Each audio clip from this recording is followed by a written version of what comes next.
2021년 3월 20일 토요일 오늘의 말씀을 함께 나누도록 하겠습니다. 오늘 말씀의 제목은 삭개오야 속히 내려오라입니다. 본문 말씀은 누가복음 19장 1절부터 10절까지 말씀입니다. 읽겠습니다. 예수께서 여리고로 들어가 지나가시더라.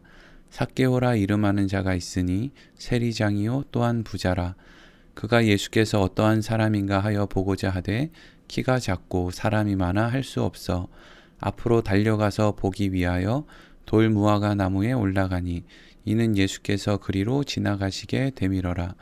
예수께서 그곳에 이르사 쳐다보시고 이르시되 삭개오야 속히 내려오라. 내가 오늘 내 집에 유하여야 하겠다 하시니 급히 내려와 즐거워하며 영접하거늘 뭇사람이 보고 수군거려 이르되 저가 죄인의 집에 유하러 들어갔도다 하더라. 삭개오가 서서 주께 여짜오되 주여 보시옵소서 내 소유의 절반을 가난한 자들에게 주겠사오며 만일 누구의 것을 속여 빼앗은 일이 있으면 내 갑절이나 갚겠나이다. 예수께서 이르시되 오늘 구원이 이 집에 이르렀으니 이 사람도 아브라함의 자손이미로라. 인자가 온 것은 잃어버린 자를 찾아 구원하려 함이니라. 아멘.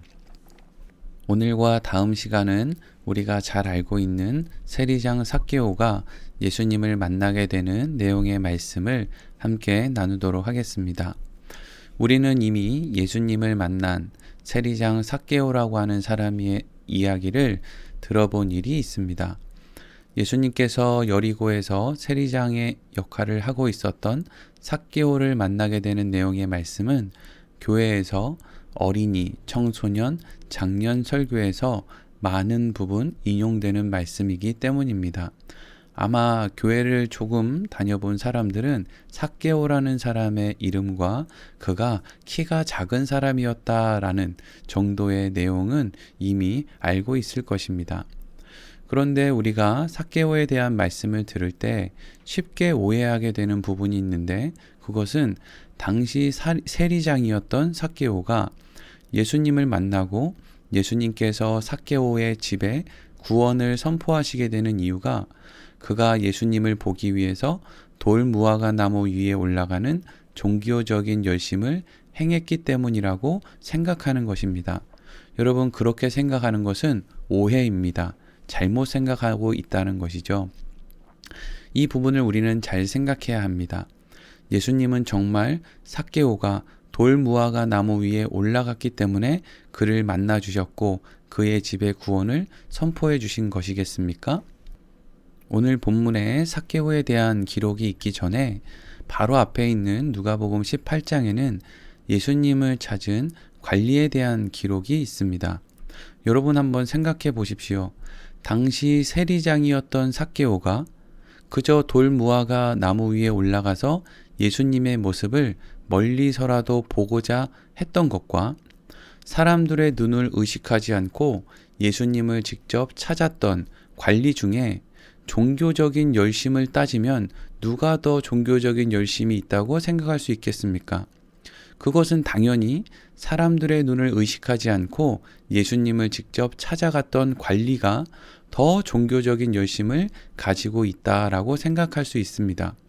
그런데 왜 예수님께서는 예수님을 찾았던 관리에 대해서는 구원을 선포하시지 않고 오히려 너에게 있는 재산을 다 팔아 가난한 자에게 주고 나를 따르라 라고 하는 말씀을 하심으로 그 관리를 예수님으로부터 떠날 수밖에 없도록 하시고 삭개오는 그저 돌 무화과 나무 위에 올라간 것밖에 없는데 삭개오의 집에는 구원을 선포하신 것인가 하는 것이 오늘 우리가 생각해 보아야 할 중요한 부분인 것입니다.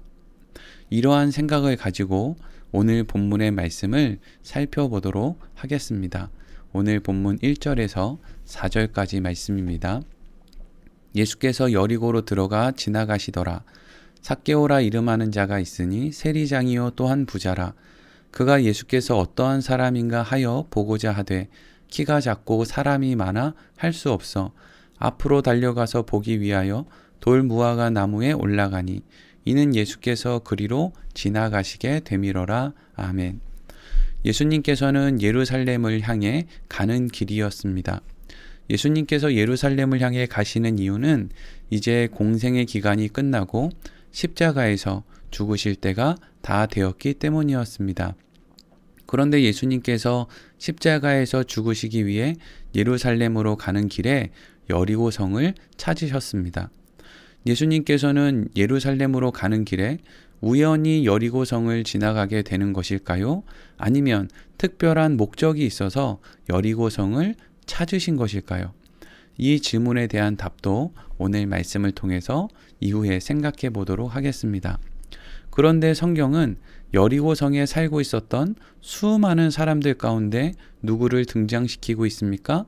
여리고성에서 가장 큰 죄인이라고 사람들에게 손가락질을 받았던 세리장 삭개오를 등장시키고 있습니다. 세리라는 것은 백성들로부터 세금을 걷어서 로마 정부에게 바치는 일을 하는 사람이었습니다. 대부분 세리들은 로마 관리에게 뇌물을 주고 세리라고 하는 자리를 얻게 된 사람들이었기 때문에 그들은 자신들이 준 뇌물을 다시금 되찾기 위해서 로마 정부가 요구한 액수보다 더 많은 세금을 걷어서 자신들의 수익으로 삼았던 사람들이었습니다.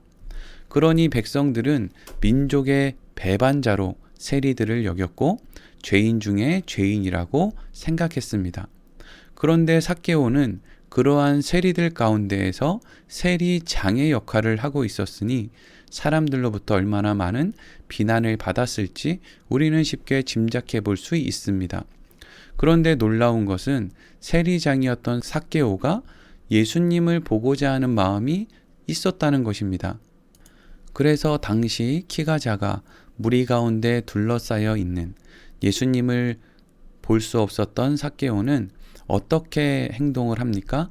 예수님께서 지나가실 만한 길에 있었던 돌무화과 나무 위에 올라가서 예수님께서 지나가실 때 얼굴이라도 보고자 하여 나무 위에 올라가 있었습니다.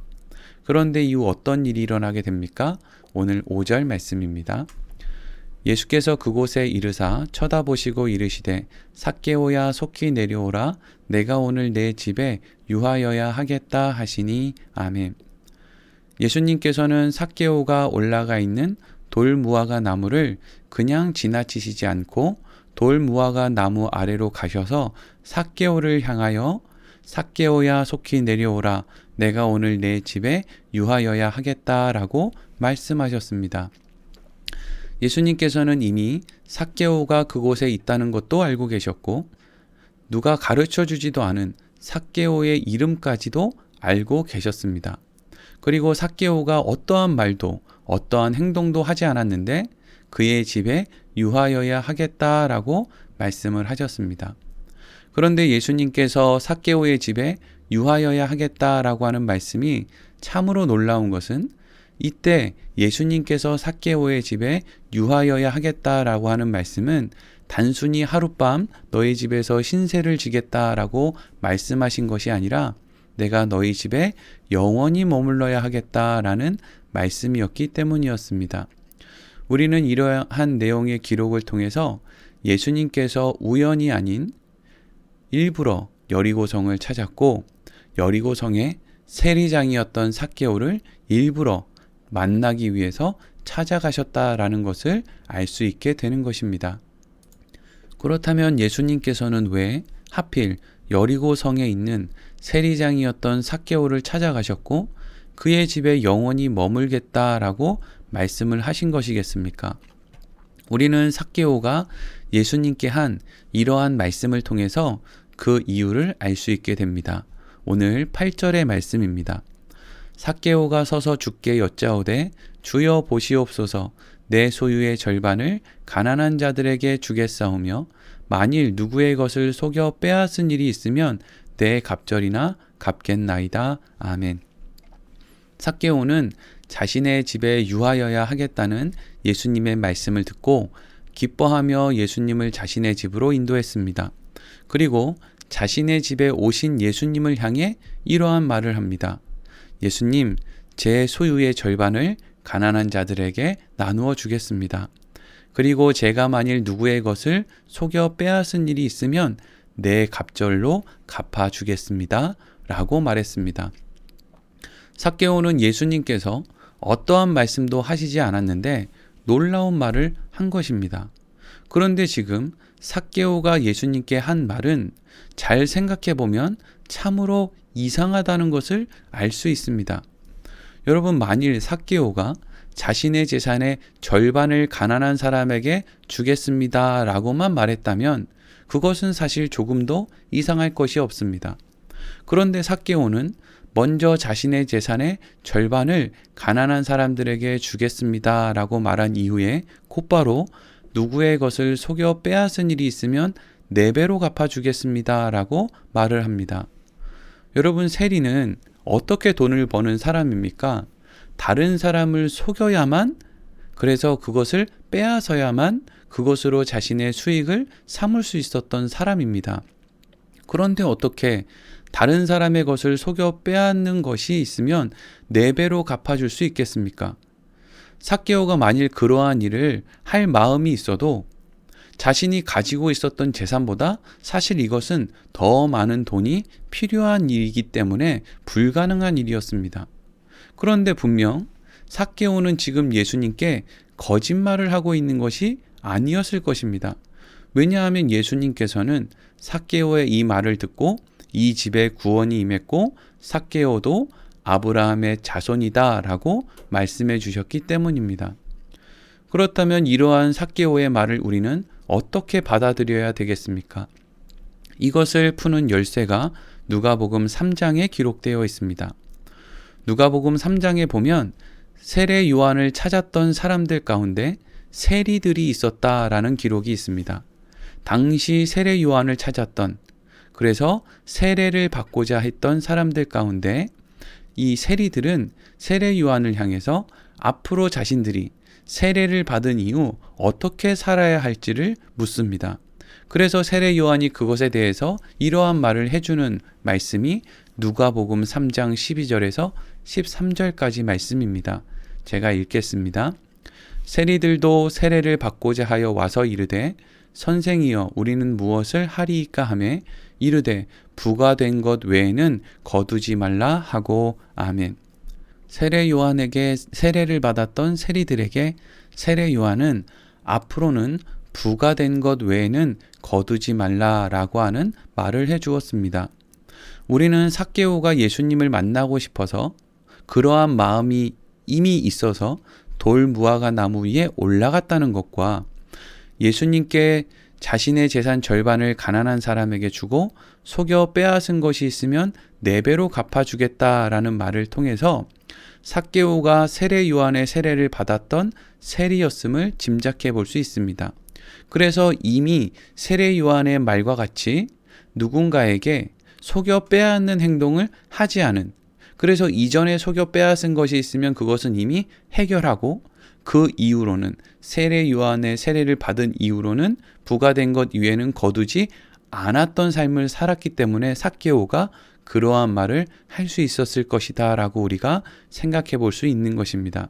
그리고 이미 그러한 생각을 가지고 그러한 행동을 하며 살았기 때문에 예수님께서는 삭개오의 집에 찾아가셨을 때 그의 집에 구원이 임했다고 말씀해 주셨다라는 것을 우리가 생각해 볼 수 있는 것입니다.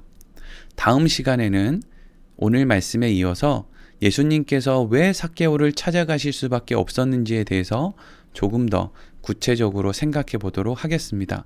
오늘은 오늘 말씀을 통해서 먼저 중요한 한 가지 사실에 대해서 생각해 보도록 하겠습니다. 그것은 삭개오가 예수님을 만나기 위해서 돌 무화과 나무 위에 올라갔다라는 것이 중요한 것이 아니라 예수님께서 삭개오를 찾아가셨다라는 것이 중요하다는 것입니다.